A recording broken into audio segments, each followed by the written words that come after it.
Let's start with the third FRQ. So this is regarding the projectile motion, basically. So let's move further for this one. Okay. So this is some kind of experiment that they're doing. So first, I want to give a request to you. So please look into that. Let me show you the first question.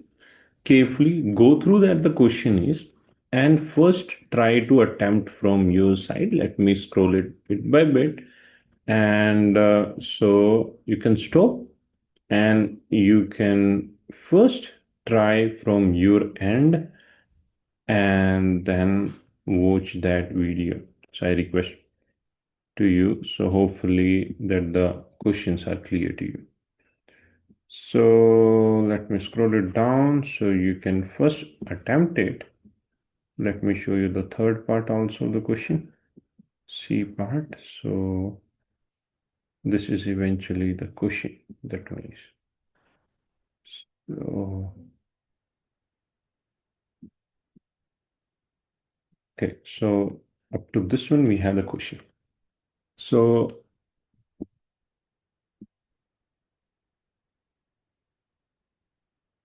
let's start that. Okay, so show all your work for each of the each part of the question. The part within the piston was not have the equalities. So this is the some kind of the launcher that we have it. That is the vertical movable. So this is vertically can move.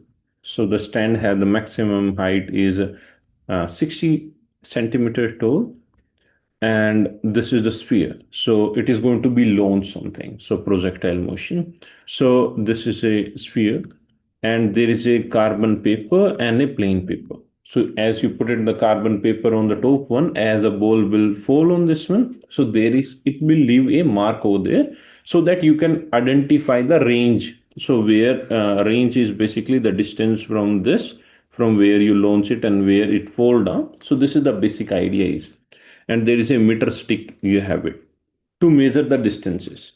So a group of the student is studying the two-dimensional motion of the sphere as it is moving through the air. They have a spring-loaded launcher that is always launched in a sphere with the same unknown speed. So initially the speed is not known to you. That is the initial speed that is given the V naught. The student wishes to determine the V naught experimentally. So that is all the experiment is. So we had to launch, it is being launched with certain unknown speed, and it is going to be fall down on the paper and it is going to be leave a mark, and from the range you have to determine the you have to determine the unknown speed. So how we are going to do that one? This is all about this one only. So this is to do that to access the item. So these are the availabilities of the we have it to perform this experiment. So okay, these are the item. Okay, so they have given the item names. You can read it out once more. We have the 60 centimeter tall stand from where it is. This is some kind of the launcher from where you are going to be launched, and you can adjust those heights. Basically, if you want it, you can adjust it those heights. There is a meter stick and the several sheet of the plain paper you have it, and several sheet of the carbon paper that you have it. So, okay, so, and whenever the sphere bounce of the carbon, as shown in the figure 2, the carbon paper produces a visible mark on the sheet and the plain paper that is under the carbon paper. So basically, this is, it can leave that the carbon can leave the mark on that one. So this is the basic idea is. Okay. So till now, hopefully that is clear to you. Now the first part, determine an experimental procedure that uses the available items and could allow the student to determine the speed v naught at which the launcher launches the sphere, and including the steps necessary to reduce the experimental uncertainty. Okay, so basically we had to be determine the experimental procedures, what actually that is going to be do. So to understand that one, what I request to you is just go through the theory of the projectile motion first. So as I will complete that, I will provide you the icon on the top one at this time stamp. So you can look into that, the projectile motion. If you couldn't able to understand, you can watch it any other Khan Academy videos also to understand that very well. So first understand the projectile motion approach, how we actually solve the problem is. I will give the basic idea from my side, but not in the depth of this right now. So what we are going to do that one. So if I try to show to you, let's suppose we have this pole. So it being launched at the different height. We are going to be launched at the different height. And so we had to be determined at what speed it is. This is going to be launched. So basically that is, we had to determine that. So let's suppose that it is being launched at the v naught velocity right now in the projectile motion. So what actually we do it? So we resolve the component. Right now, if you look at this, the velocity of the ball, it is only horizontal velocity of the ball. So it do not have any kind of the vertical component of that. And this height is known to us. You can easily calculate by this one. So this is the height is known to us. So at the different speed, it is going to be cover the different. So if we have a more speed, it will travel more and something like this. So this is the basic idea that we have in the setup. And we are going to be vary this height and do this experiment plenty of the time over the repetitions so that you can reduce the uncertainty. So right now, if I try to show to you is, so let's, if you launch it at the different random speeds, this is the one of the component. So if you launch with a different speed, if you launch with the less speed or the more speed, so eventually it follow the different path. So for a moment, what we had to be determined, because in the question, what they have given is whenever that is going to be fall through that point, let's suppose it is falling at this point. So there is a this carbon paper. So basically it is going to be leave the mark over. So we have the idea of the horizontal displacement that I'm going to write with the x, this x distance, and the height is known to us. So this is the height is known to us. We do not know the v naught. We had to be determine the v naught. So this is the whole scenario is we know the height, we know the horizontal displacement, we do not know the initial velocity that we had to determine. This whole experiment is all about that only. So to do that one, because we know the height, okay, so we horizontal displacement, we know that one, and acceleration to the gravity, that is vertically downward. So this is vertically downward is minus z meter per second square. That is, we are already aware of that. So that's not a big deal. So this is the basic idea that we have it. To solve this problem, eventually we have this one. So we can try to calculate the time period. So in the projectile motion, remember it, so it is the easy way. If the height is given to you, vertical height is given to you, use the vertical component, the velocity to do that.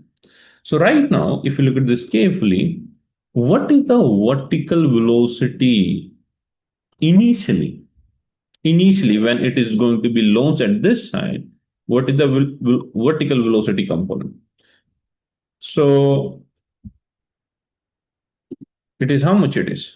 Yes, vertical velocity component. So I'm going to write it the v naught Why? Vertical velocity component. The ball is only thrown in the horizontal direction. There is no vertical velocity component, so this is 0 meter per second. That should be clear in your mind.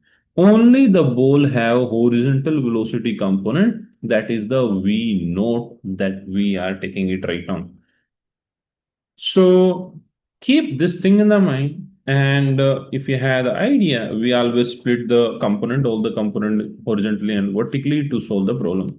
So eventually, so if I try to show to you again fastly, so we have this one, the ball is launched with some certain velocity. It is going to be follow this path, projectile path. So this is the, let's suppose, ground. So it is being launched only the V node horizontal velocity component. So this is from where the height is. This is, I'm going to write it X. We know the position of this one, by the way, where it is going to be pulled up. This is, I'm going to write it the X position of it. So if you launch with the different velocities, the X value have to be changing. So right now, so use the all the vertical velocity component. So vertical components. We always split into the vertical and horizontal. Vertical velocity, initially there is a vertical velocity is in the y direction is 0. Remember it. This is initial, I'm writing V naught. So, and height is known to us. So I'm going to write it y is the height. So basically max. So this is the height of the, whatever the height you have the initially. So from which height that you're launching that one. And so acceleration to the gravity is in the y direction is, we know that it is always in the y direction, that is minus z meter per second. Right now, one more thing. So right now, because this direction, because the height is gradually decreasing, so you can take the x is negative right now to solve this one. Or you can choose this direction of the acceleration is positive, downward direction is positive. So you can make it positive right now. Because I'm taking this direction is positive, so the displacement, my displacement is also positive, acceleration is also positive. So you can use the expression for to determine the time. So to time of the flight, once we get the time of the flight, you will get the horizontal velocity. So let me show you how it is going to be work. So this is the time. To calculate the time, just think about which component of the, we can use that one here. I think we can use the second. This is the change in the position, or delta y, change in the vertical velocity component, that is the initial vertical velocity component, into time minus half g, because the acceleration in the vertical direction is this one only, so I'm taking positive. This is correct. So now remember, I'm taking all the component vertically only. So this is the thing. So this is the height is the h, vertical displacement. It is 0 initially. There is a 0 plus half. This is, I'm taking positive only this direction. So this is c and t square. So the time of the flight, you can say, when it is going to be fall down. So the time of the flight is come out to be, that is square root of 2h by g, square root of 2h by g. So if you simplify this one, or you haven't understood, so you can write like this also. This is t square. It goes to the, this 2 get multiplied over there, g in the denominator, and then the t is come out to be square root of 2hg. So this is the time period that is come out to be. Once you get this time period, so from the time period, you can easily calculate the, now the distance is known to you, and you can calculate, because initially there is only the horizontal velocity component. So let's use the horizontal velocity component. So it has only horizontal velocity component. Let's equate the horizontal velocity component.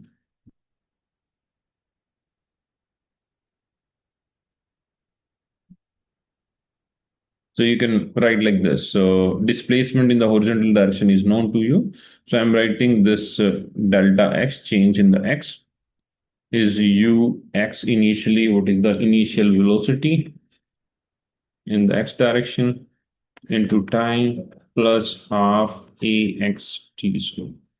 But remember it because it is in the horizontal direction. There is no force, only the gravity force is acting vertically. So this thing, keep in the mind that acceleration in the projectile motion is always zero. Even you can watch that video of the any of the projectile motion, you can explain to them. But right now the point here is there is no acceleration, there is no force in the horizontal direction. That is the reason that we take it zero. There is only acceleration in the vertical direction, so we take it that one only. So this is delta x is equal to v naught x. That we had to be determined by the way. That the value is v naught that they given. And this value is because it is going to be as it fall down, you can use the meter stick to measure that the distance is. So this is x is known to you. And then this is t. So t is known to you. So v naught is come out to be x by t. And that xt, t is square root of 2hg, 2hg. And that if you reciprocal this one, it goes to the upside and you can show it.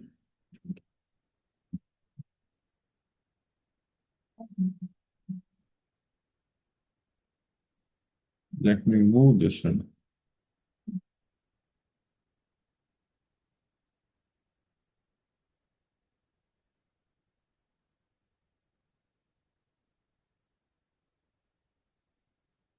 D by 2h. And if I try to show you more better way, so this is the thing that is going to be come out right now. Okay, so the initial velocity that is come out to be x is known to you, square root of 2 h height is known to you. Basically, you know the height or something like this. Okay, so this is the expression that is going to be come out right now. If you have a doubt, please ask to me right now. Okay, so let's move further then. This is the x1. So because this is a square root, you can do the squaring on the both the side. What you can do over there is v naught is equal to x square root. This is x square by the way. It come out to be x square by 2gh. You can rearrange for the things and you can write like this v naught square. Sorry. This is 2h v naught square is equal to divided by x square c. And this is x square is come out to be, x square is going to become out to be 2h or yeah, 2h. Let me write like this v square by 2 v square by 2 divided by h or z. Let me write it g here and h. You will get to know the logic is. So if you rearrange, it will look like this, something to you. So 2h goes to the top one. This is the 2h. I just rearrange. So if you look at this carefully, this is the thing that we have it. So this is x square, that is the horizontal displacement that is known to you. And this is the h is the height that you are wearing right now. Okay, this is the first part is done. So if I try to show to you and eventually to everything written in a more proper way. So let's move this. Okay, if you want to read it out fastly, you can read it out. That is the whole explanation is that I give to you.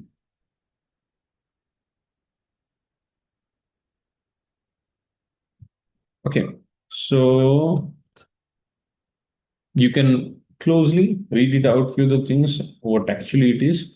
And step 4, reducing the uncertainty. Please read it out few the ideas, you will get that from better ideas.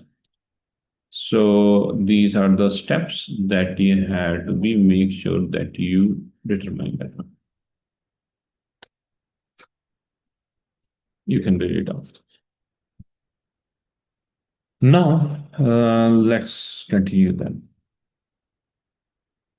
Hopefully, you've gone through that. So, is it the portion is complete or something is left over there?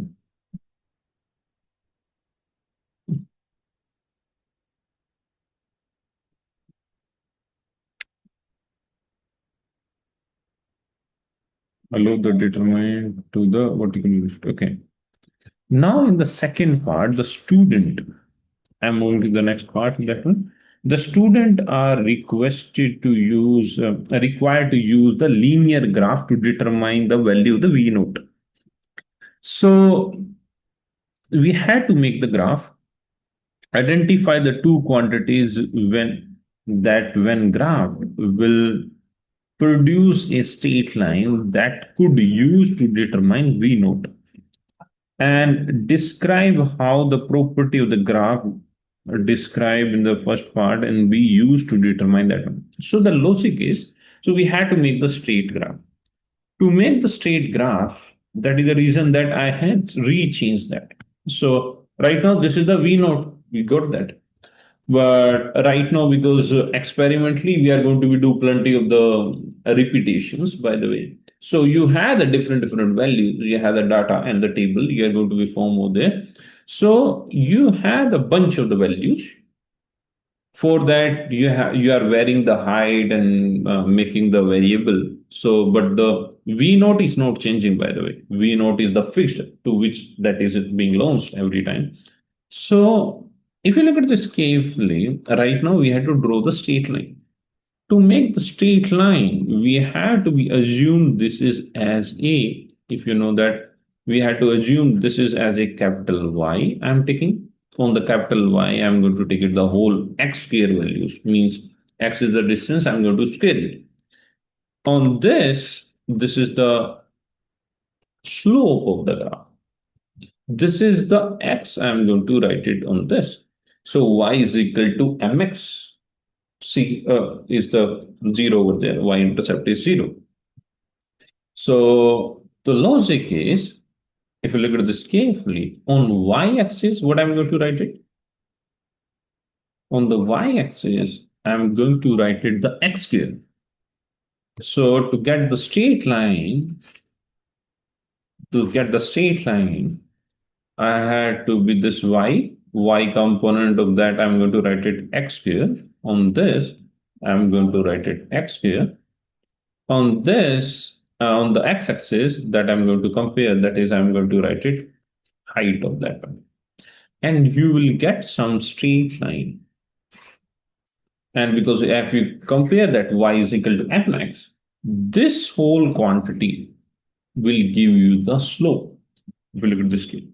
So you can easily, you have a bunch of the data point and you can best fit curve, you can draw it.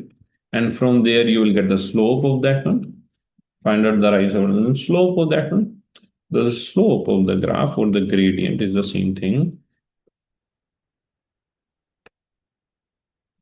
Is nothing but is equal to V naught 2V naught by Z. So this is the whole idea that we require that. So we change the x coordinate and the y coordinate to make it straight line. And if you leave it here in the square root, you couldn't be able to determine which the thing you had to take it on the x-axis and the y-axis. So you had to be square it, rearrange the things, and always make sure that whatever that the variable that you had to find it out, make as a slope of that. Because as you draw the straight line, so as you draw the straight line, in that as you get the slope, slope you can equate to that to whatever that the variable that you want to find it out. So usually you do that. So we always do that one only to experimentally. If you want to do something, you have the equation or the square root or something. So always make sure that whatever the variable that you want to find out, make somehow keep as a slope of that. This is the y-axis I have to choose, and the x-axis that I have to choose it over there. Let the student analyze the data and determine the V note. Okay, that the V note is come out to be 4.1 meter per second. Okay. Using the same launcher at the part one, the student set up an experiment as shown in the. Okay, so this is this type of the setup that we have it. They agree on the formula related to the distance that we had to find it out. By the way, this is the distance they are talking about. This is, we call it the range of the projectile. And on the sphere, okay, the sphere travel to the axle and determine this one, the one. So one student is saying, I find out the D is V naught initial speed square by 2GL, 2 theta L. And the second student is saying, I think is a error in that formula, and I could expect that the proportional to the sine theta L, not sine 2 theta. So right now he is taking this is the theta L that is initially that they're taking it right now. So if you look at this carefully, we had to be verified to determine who is correct. So is it we had to take the 2L over there, or we do not have to be take? That the whole question is right now. And they write the following mathematical model and the D. You can, this is the mathematical model that they made it, where N is the positive constant and may or may not be integer. Okay. And the student wishes to determine the N experimentally. So we had to find out this N value. It is 1, 2, 3, 4, and whatever that is, it might be the decimal answer. We want to determine that. So for that, they have given something. To determine the setup as shown in the figure, the student measured the D for the different launch at the axle. Okay. So they have given some theta values and the distance. So we had to be determine this thing, N value from that. Okay, so you can pause in movement and you can think it and let me. Okay, so let's start that. So you had the theta values are given, D values are also given, and we had to be verify is it this result is correct or not. Right now, the thing is that you have to keep in the mind that the V naught is known to you, that is 4.1 meter per second. V naught is known to you. The unknown variable is the N. Make sure that the N, you had to be reshuffle this thing in a such a way that you will get a straight line, and you have to take the X and the Y coordinate in such a way that you will get the straight line. First thing is from this specific data, okay. So you had to take the data in such a way, or the axis, and and then because we had to determine the N value, you had to make a slope of that, because N, that the value that is known to you, you had to be make as a slope. So to make as a slope, you have to make a slope of that one. So the thing is, right now the D value is known to you. So the D value is V naught square, this one and this one. Okay. So let me have this information here. So the D value is known to you. You have some specific values of the. Okay, so let me rearrange for the things. D value is V naught square by Z, I think, sine n theta. and we had to be concentrate on the n. We had to be find out the theta value. And if I'm missing something, sorry for that, let me check it out again. Mm, okay, so that's perfect. V notes theta and sine 2 theta. That's correct. Okay. So now this is they are representing with the theta. So it's fine. So I'm writing for a simple calculation theta only. So, okay. So what you can do is right now to get the straight line. So let's rearrange the things.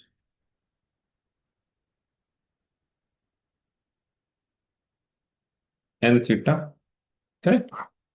So, and if we rearrange that, because V naught is known to you right now, and we had to find out the N as a slope of that. Okay, so N as a slope.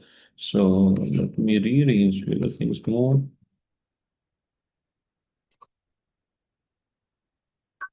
And we had to be determined. So N we had to be determined. So I can take the this thing without the sign. So it becomes sine inverse of this whole thing. Correct. So you'll get this one. Now, because we had to be find out n value, I had to make it slope. Now just think it like this. This is the whole value as a y coordinate. I'm going to take it on the y coordinate. And this theta, so n theta, so you can think it like this, and the theta, this as a slope or the gradient, and this is I can take it on the capital X value. So x coordinate is this, y coordinate is this, and this is again the same equation. Y is equal to mx. So I can rearrange if you want. So this is the same thing. So basically that is sine inverse d by z v naught square, and that is n theta. That is come out to be. And this is the basically the y, this is the x, and this is the gradient. This is the gradient from that. So 2, because the theta value is known to you, d values is known to you. In the table is given of the, so the table is only given for the theta, I think, and theta L that they written by the way instead of theta. And the d, first you had to be calculate in the table, you had to be calculate this value. And that value you have to be right on the these values you have to be right on the these as you calculate this one, plot the graph. So if I had to show this one more properly, on this axis you have to be take the theta L values, and on this axis you have to take sine inverse